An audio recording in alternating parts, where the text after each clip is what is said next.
এই ওই শাড়িটা দেখো, কি ভালো লাগছে না? শাড়িটা তো দেখে খুব সুন্দর লাগছে, কিন্তু দেখে মনে হচ্ছে অনেক দামি। আচ্ছা দাঁড়াও দেখছি। আচ্ছা, এই মুহূর্তে আমার কাছে ১,০০০-১,২০০ টাকাই আছে, তো পরের মাসে স্যালারি পেয়ে কিনে দিই শাড়িটা। ঠিক আছে, চলো। এই দাঁড়াও রিয়া, মনে হয় ফোনটা ফেলে এসেছি দোকানে। তুমি একটু দাঁড়াও, আমি গিয়ে ফোনটা নিয়ে আসছি। ধরো। ও দাদা, হ্যাঁ বলো। বাইরে যে লাল রঙের শাড়িটা আছে ওটার দাম কত? আচ্ছা ওইটা বাজারে অন্য জায়গায় ৮,০০০, তুমি আমাকে ৭,৫০০ দিও, নিয়ে যাও। দাদা, বাইরের লাল শাড়িটা আমি কিনতে চাই, কিন্তু আমার কাছে এখন ১,২০০ টাকা আছে। কদিন পরে এসে বাকি টাকা দিয়ে আমি শাড়িটা নিয়ে যাব। এ রাজু, ওই যে বাইরে লাল শাড়িটা রয়েছে না, ওটা একটু প্যাক করে সাইডে সরিয়ে রাখ। চলো। পেলে ফোন? হ্যাঁ এই যে। ফেলে আসো কি করে ফোন টোনগুলো আজকাল? আরে ঠিক আছে, চলো। চলো।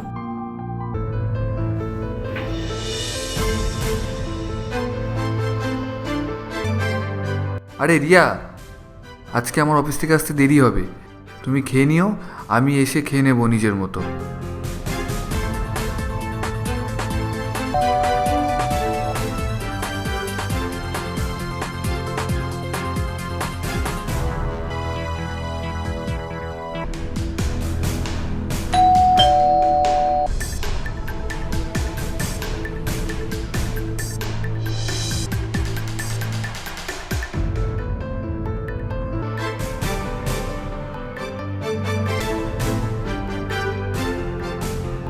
এই কি ব্যাপার বলো তো তোমার?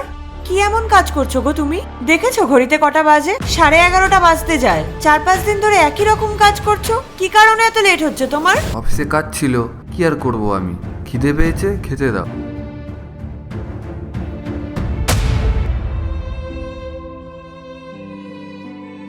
আরে এটা তো সেই শাড়িটা যেটা আমরা মার্কেটে দেখেছিলাম। হুম। টাকা কোথা থেকে পেলে? স্যালারি অ্যাডভান্স নিয়েছো নাকি?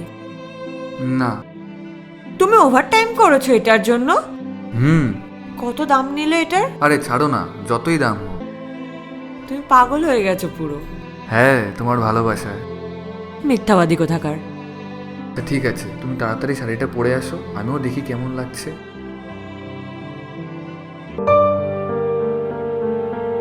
কেমন লাগছে? দারুণ।